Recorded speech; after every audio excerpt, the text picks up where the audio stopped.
Earlier they had one camera over there and they had one camera right there. They had a bunch of the corner like that.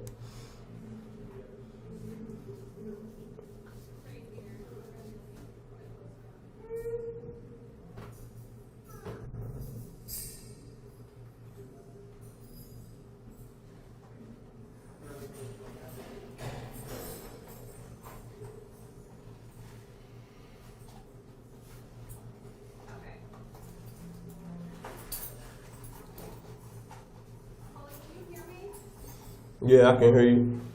Why do you want to kill as many people as possible? Never had violent thoughts. So I can't hear you right now. All I'm hearing is keys. All I'm hearing is keys. I can't hear you. Can you hear me now? Yeah, I can hear you now. Why do you want to kill as many people as possible? Have you ever had violent thoughts before?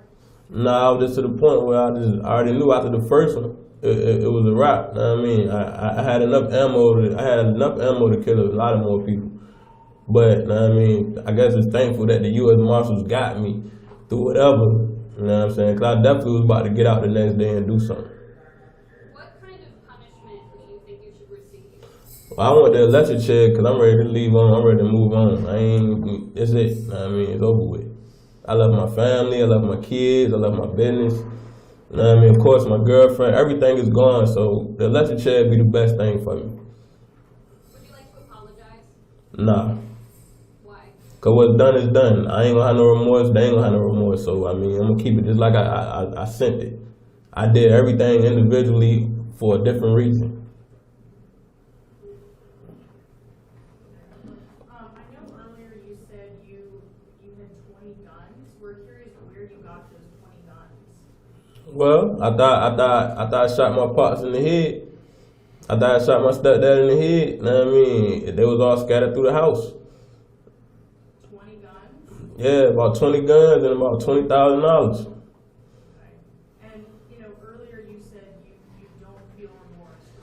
Why don't you? Nah, for what? I mean, I'm about to, you know what I mean? I'm not living no more. I'm just here. I'm just in jail right now. Had I just got into a shootout with the U.S. Marshals, I would have been dead or still on the run if they ain't finished me. So I wouldn't even be sitting right here in front of you. I just sit right here in front of you because the house that was next to me in the Airbnb had 2 little boys in it and a family, and I knew they was in the house, so I knew if I came out shooting, it was a chance they could have got killed. I ain't want my kids to get killed, so I ain't even come out shooting. I let the shorty go, and I just walked out. I mean, I ain't even do it. I could have shot it out to the death, but it ain't matter. And you talked to the media. This is the second time that you talked to the media. Why are you talking to us? Because at the end of the day, this is my last time. This is y'all last time hearing my voice. After that, I mean, it's over with.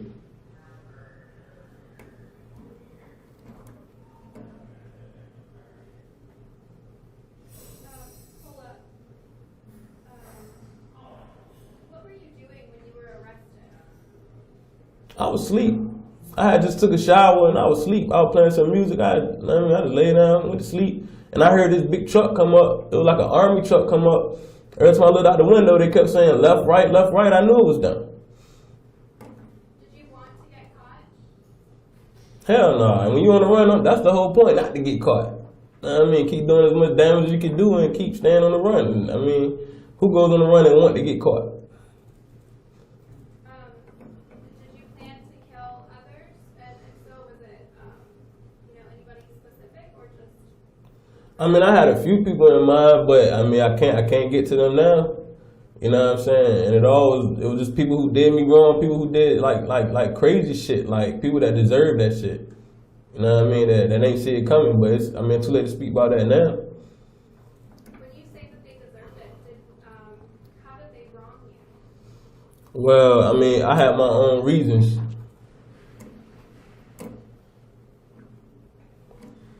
Paula, have you committed other crimes that law enforcement is not aware of? No. And in earlier interviews, you said you snapped, and that's when this whole thing started. What made you snap? So what made me snap was, it was like I was to the point where I had so much stuff was going on between me, probation, everything. Like the probation really made me snap because they reset my probation after 2 years and I ain't did shit wrong. And then they found out I wasn't even guilty of a sex charge that I was wearing for 4 years. And when they didn't want to fix it, they made me wear the shit. Even after I took a polygraph, after I took the polygraph, they found out the sex charge was some bullshit. And they still said I had to go through the process of the sex offender program, the class, but they probation officers didn't do their job. So they reset my probation for a low when I won't really have to see my probation officer for like every 3 months to every day, two house visits to me showing up to the office once a month. Like I had to reset my whole life again. Like I just came home, so I figured, hey, you know what I mean? If y'all gonna keep putting this pressure on me for some shit I ain't doing, I might as well be doing some shit and y'all can hear me. So why kill your girlfriend? So that was another reason. That was a whole other reason. I told you each person had a different reason why I did it. It won't just like I just woke up and said I'm gonna kill my girlfriend. It won't like that. You know what I mean? It was the outsiders. It was her mom who was trying to like orchestrate her and then moving away from me when I had been there for her daughter the whole time while I wasn't nobody around. I had been staying there at the house with her for almost 2 years. I ain't seen nothing but 2 times come to the house.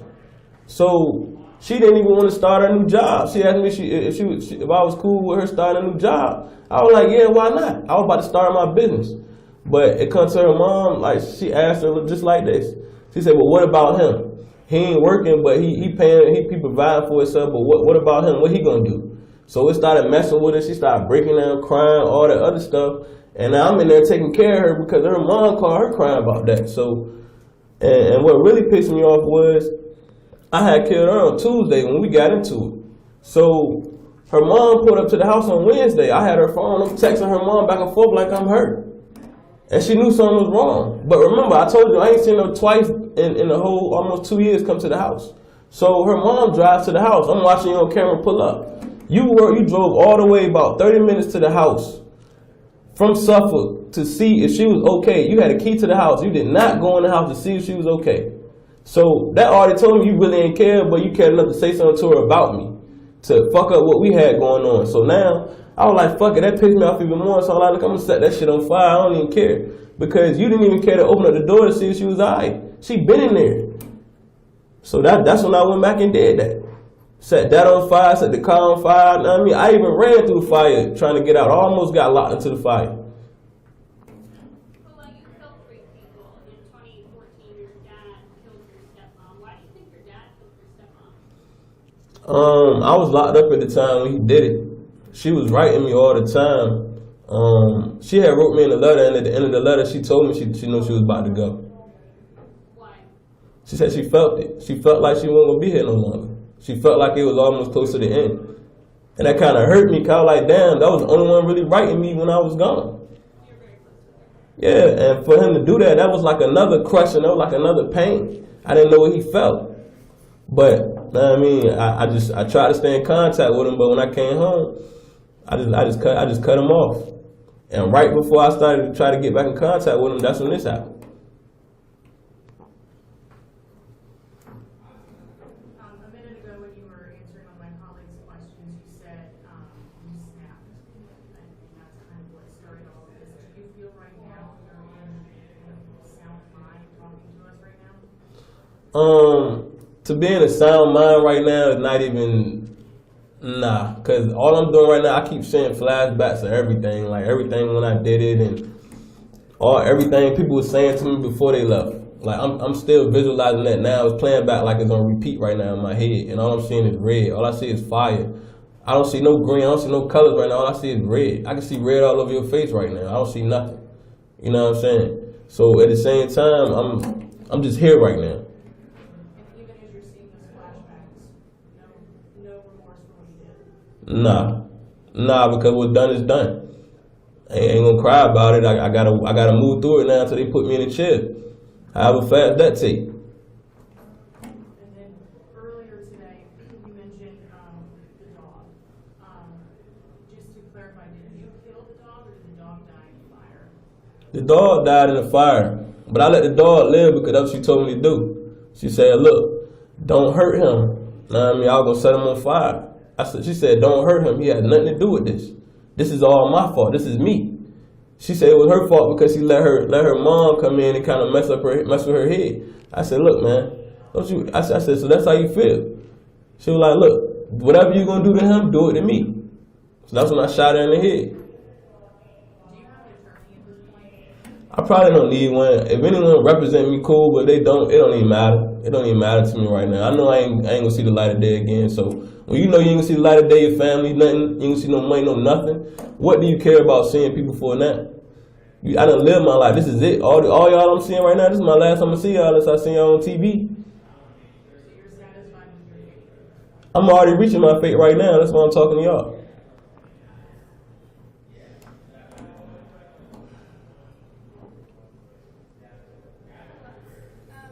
What was the message you were trying to send whenever you killed your girlfriend? You said what was the what? What was the message you were trying to send when you killed your girlfriend? The message? It wasn't really a message. I snapped. And when she told me take her and do whatever to her instead of the dog, that let me know right there you was already ready. She already was ready. She was ready to go. Like she went out fight. She was ready to go. She was like, nah, I'll take that. So I left the dog alive, but then I came back to the house and set it on fire, and then I watched the dog burn alive. And now you keep saying that you were angry with her family.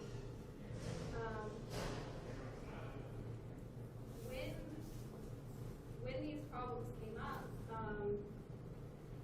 did you and your girlfriend talk about?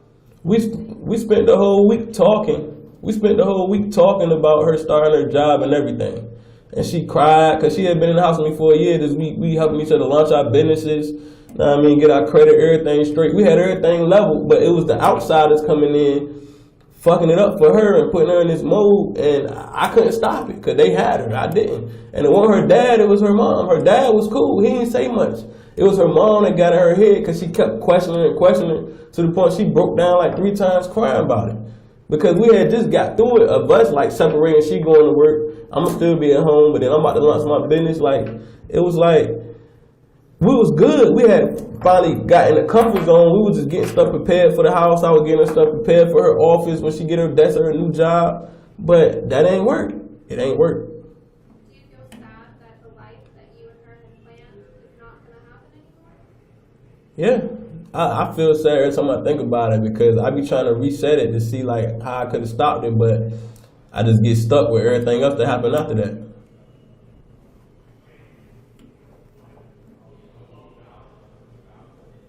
You said you were upset when you found out that your dad killed your stepmom. You had a good relationship with your stepmom. You haven't spoken with your dad, but you did the same thing as your dad. You killed your loved ones, people who care about you. So what was the question? What do you think about that? That you did the same thing as your dad? I tried to keep from following in his footsteps, but for some reason, when I snapped, it was so much going on, and at the time, I wasn't seeing enough but red. It was just so much. It was so much I was dealing with from left and right, and I got tired, man. I got real tired, and when I had people outside orchestrating on my relationship when we was good, it was like I couldn't win. I couldn't win at all. You can't have a relationship with somebody on the outside controlling it at the same time when this is what you want and that's what they want. And that's what we talked about for a whole week. And for some reason, if you don't like me and I'm with somebody that's your family, you don't have to deal with me. You don't have to talk with me. But that wasn't how it was presented in the beginning. So in the end, when we finally made it through and she was about to get her job, we thought we was good. But that question came up. Are you satisfied with that? Are you at peace with that you became the same person your father was? Nah, hell no. Because now I got a son that I got a son now that I probably won't be able to talk to anymore. Or if his mom is cool or however it goes, however their life goes behind my actions, I just hope that he can break it. That's why I ain't give him my last name. That's why I ain't give him my name. He 3. That's why I ain't give him my name, so he ain't got to worry about living with his name.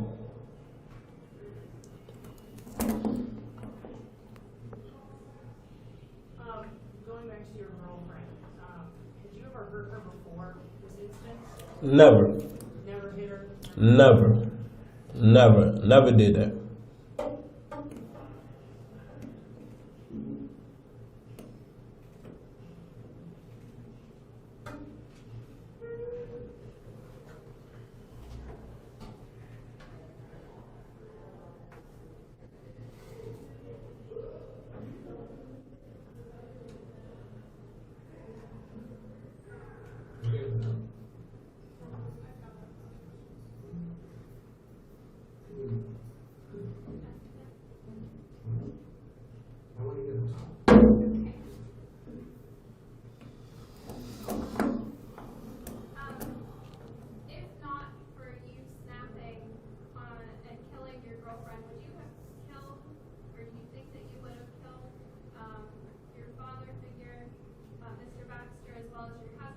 Nah. So she was what led to the whole. She was one of the only people that really could like keep me level. Like she was there. She was cool. You feel me? So after I had did that, it was like she was the only one that could like keep me sane from all the crazy stuff that was going on around me. So when she was gone, I felt like my whole world was gone. But after I had snapped, that was it.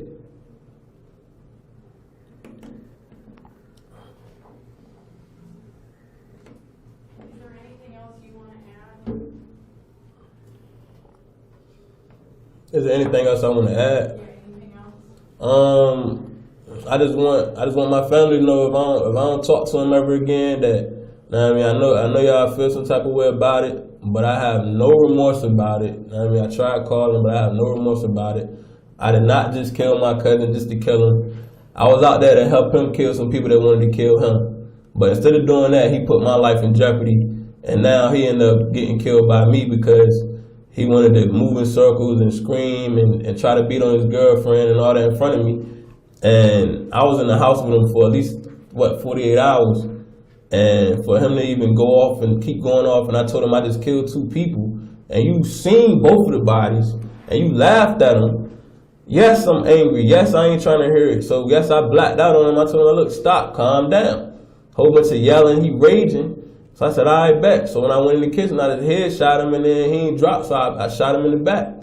So just for that, I mean, the family know it. So all I can say is I hope and I hope that my son be better than me, and I mean, he ain't got to worry about having a name, but be stronger than me and do better and make sure he take care of his family. At least he got a chance.